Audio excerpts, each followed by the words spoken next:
Alright, welcome back to Deep Within the Man Cave.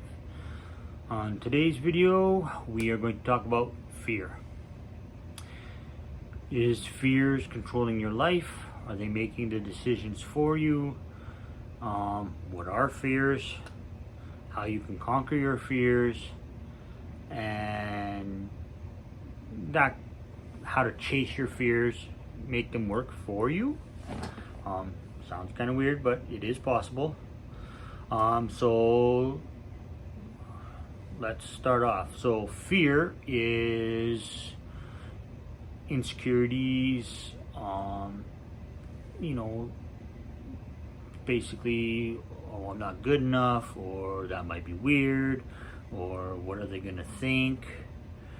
And so that's holding you back from really being you and who you are, and stuff like that. So an example, last year I applied for a job that I was very interested in, sort of been a dream of mine to work in a place like this, sort of my life, one of my major hobbies. So I'd be working for something that I'm passionate about, and I've done it on my own, but I've never worked for a company doing it. So I'm comfortable with the skill sets that I have for my own stuff, but working on customers' products, not really sure about. So I applied. The boss messaged me, emailed me back saying, call me, let's make a plan, let's talk. So I called a couple times, and each time I missed him by like 5 or 10 minutes, or he wasn't at work yet, and something like that. So I tried 3 days in a row at different times, and each time he was gone. And then I got in my head that, well, maybe I'm not good enough. I'm scared because this is a little variation of what I'm normally doing. What if I mess up? What if I screw up something?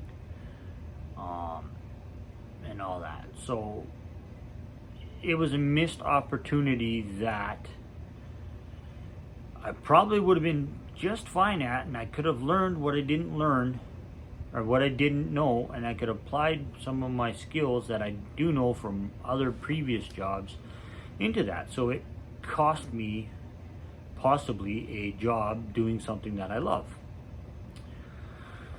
So I look back and I'm like, what was I so scared of? And the one thing that sticks out in my mind was I was afraid of looking like an idiot. Saying I could do something and then I couldn't do it. Or I couldn't do it as well as was required. Or as detailed as required. And so I didn't think I had the skills. I didn't think I was right for the job. And I passed it up. Even though the owner responded to my resume and all that stuff. So that was a fear of mine and an insecurity of mine that stopped me from potentially having a new career or something like that. So fear is also, there was a point where I was fearful of talking to my wife about certain stuff that she definitely has more experience in, and I was curious about, but thought that maybe by me, saying my thoughts and my wishes and whatnot, that might make me look like very insecure, or needy, or weird, or maybe a little crazy, or maybe a little reckless or something like that. So again, it was that fear of me looking like I was scared or needy, that or weird, that I wanted to try something and do something that I didn't. And not saying that it would have happened, but she is my wife. You're supposed to be able to tell your wife anything, just like they're supposed to be able to tell you anything. So that part of our communication, well, my communication and then hers, sort of ceased because I was afraid of looking stupid in front of her or not worthy. She also, in turn, took that as maybe I wasn't interested or something, and didn't say what she wanted, which I can assume now, I don't know, is something quite similar. So yeah, hopefully in the future, if we can figure our stuff out, yeah. So, how to conquer your fears. Now, there is definitely a lot of different fears. I mean, you could be scared of talking in public. I know I was a couple months ago. I would have never done this. I recently put a question out on a Facebook page, and tomorrow I have an interview to talk about this stuff. I am hopefully going to be interviewed for a social media bit on mental health from the university in our town. They reached out. So if I hadn't have put that out there, I would have never gotten these opportunities to help spread the word, which is very important to me. So was I scared? Yeah, but I also think, what's the worst that can happen? Somebody says no, you might look like a fool, or you might say something stupid, and you might feel a little bad for a little while, a day or two or something like that, if you let it bother you enough. But chances are, these people aren't going to remember who you are. You might not ever see them ever again. And who cares what they think? It really doesn't matter. So, little things to do to get over your fears of certain things. Like, for instance, if you were afraid of public speaking or anything like that, easy ways to do it are, you got to start off small. You don't want to jump headfirst into it, because then you're going to be really scared. So if you're scared of public speaking, how about next time you go to a coffee shop, talk to the person in front of you. All you have to do is say hi. You know, most decent human beings will say hi back to you. There you go. You started a conversation. Next time you're in an elevator, you know, say something cheesy. How's the weather? You know, or talk to the person. Oh, 17th floor. Oh, that's pretty high. You know, it doesn't have to be anything. It can be really stupid. But the more you do these little steps, it actually boosts your self-confidence. And then you realize, when you're confident, that your fears don't really have a hold of you. If you're confident in who you are, sure, stuff still might scare you, but you're more likely to go after it, take that chance, than to let it completely hold you back and prevent you from doing what you want to do or anything like that, just because you're a little bit scared. Now, being scared is totally fine. That's a feeling. So the best way to get over this stuff is to chase them, but you want to start small. So say you're afraid to work on your car, but you're sick and tired of paying the garage shop thousands of dollars for something that seems fairly easy. Well, one thing you can do is you can teach yourself how to change a tire. YouTube, it's awesome for this kind of stuff. I've used it to learn how to fix my fridge. Turns out what I was holding off for 6 months was literally a 2-minute job. I finally looked it up after enough using tape and other stuff to hold stuff together. I looked it up, and sure enough, it was a common problem, a simple fix. Drill a tiny 1/8 hole in a piece of plastic and move a spring. But no, I figured it was going to be a massive thing, and I didn't feel like taking the fridge apart. So no, did it. YouTube, awesome.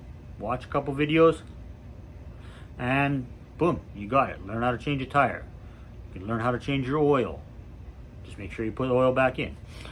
But what is the worst that can happen?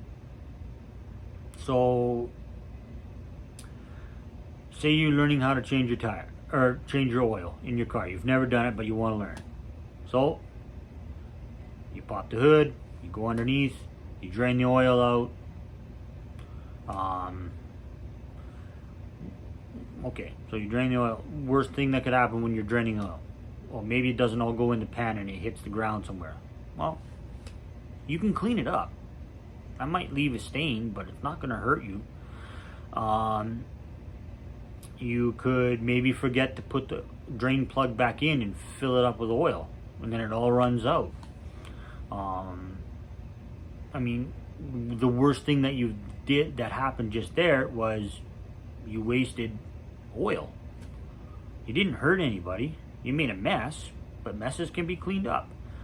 And even if you did put the plug in and close the lid, forget to put the oil in, and your car goes kaboom.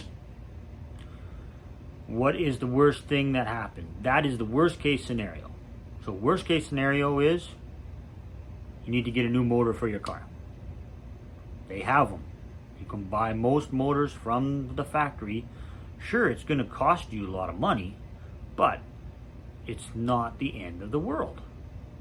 But when you look at something, let your fears overtake you that something is like, oh my goodness, it's like if I do it wrong, this is what's going to happen. Well, it could happen. Chances are it's not going to happen. Chances are you're not, but you don't let that fear control you from not trying something. Try doing it on something smaller so you can get used to what you're looking for, stuff like that. Go for it. Just go for it, no matter what the outcome is, no matter what you think the outcome is, because until you've done it, you don't know what the outcome is. And the outcome that's in your head is your mindset and your mind telling you it's going to happen this way, when chances are it's not. It might not happen the way everything you might want, but you have to be proud of yourself that you tried, you went for it. Another thing I'll tell you. So, personal experience. I was very shy in high school, through my 20s and stuff like that. I know I had anxiety. I know I had anxiety now, and that was part of it. I was very insecure. So I didn't chase girls and have many girlfriends and stuff like that. So I heard something my friend told me once, and it kind of stuck to me, and I'm not sure why, but he's told me that without risk, there could be no romance. And I'm thinking, okay, well, what is the worst that can happen? So I put myself out there. I tried online dating. Was I scared? Yeah. I don't know what kind of cycles are out there. Maybe people think I'm a weirdo. Well, I am, and I'm happy about it. So whatever. If you don't like me, tough. Anyways, so sure, I tried it. I went out, whatever, met a couple people, definitely didn't have a connection, but I went out and I, at least had dinner with somebody new, whatever, had a beer with somebody new. So that in itself is a win. You put yourself out there, and it wasn't horrible. And I had almost not sort of given up, but I saw a picture of this beautiful lady, or beautiful woman, and I noticed she hadn't been on the website in over 30 days. So chances are she's already met somebody. But there was something about her smile and the eyes in her profile picture that I couldn't stop looking at. So I was like, worst can happen. If I don't say hi or anything like that, whatever. Well, turns out I sent a message, and the next day I got a message back. It's like, whoa. And about 2 months later, we were living together. So, and that was how I met my wife. So if I hadn't have taken that chance, even though I thought that, she was already taken or whatever, or maybe she was done with this online dating bullshit. So I stuck my head out there, because what do I have to lose? Nothing. Stuck my hand out there, sent her a message. Turns out she was about to close her account when she got another message. And that message happened to be from me. And yeah, we talked on the phone a couple times. Was I nervous? Hell yes, I was nervous. Why? I don't know. I felt insecure. I felt not worthy of these kind of things. So I've worked on that stuff, boosted my confidence, and I know I'm worthy. I know I'm a good person. I know all this stuff. So chase your fears. You can conquer them. Boost your confidence step by step, and take a chance, because the worst thing that's in your head that could happen isn't really the worst thing. Unless you're doing like brain surgery and you're just like, I watched a video on YouTube, I could do that. Don't do that. That's not cool. Practice on a stuffed animal, then go to school and learn how to do stuff like that. So basically what I'm saying is, please recognize your fears. This takes some work to figure out what exactly you are scared of, and why it's controlling you, and what it is. And then you can find, depending on no matter what it is, find little steps that you can do to inch yourself forward so that you can conquer your fears and be your genuine self. Because it really doesn't matter what anybody else thinks, as long as you're okay with yourself, knowing that you tried. And if you make a fool of yourself, chances are 3-4 days later, you're never going to see these people again. Or, whatever, you roll with it. You learn to make fun of yourself. Whatever, it doesn't matter. But don't let your fears and insecurities take control of your life. If you want to do something, go for it. If you're afraid of it, like I say, take the baby steps to get to where you're confident enough, boost your confidence, and then go for it. Because no matter what the outcome is, regret of not trying, not saying something, not attempting something is far worse than attempting and then missing the mark. Because at least you knew you tried, and you don't have that regret. So, I'll be doing another video pretty soon this week. I think I'm going to do it on goals and how to achieve your goals. I'm not quite sure. Something else might come up that some of these videos sort of are, something happens during the day, or I hear something during the day and that's a good one. This is what I have experience in, so I do it. So As always, be kind to each other. You do not know what anybody else is going through. Love yourself. You are worth it. You're a human being. We all make mistakes, and that is perfectly fine. You're worth it. You're lovable. Don't give yourself a hard time. Be kind, as always, and please leave a comment. Subscribe to the channel. If you want to get a hold of me, you can DM me on Instagram or anything like that. Send me an email at deepwithinthemancave@gmail.com. So until next time, stay safe and take care of each other.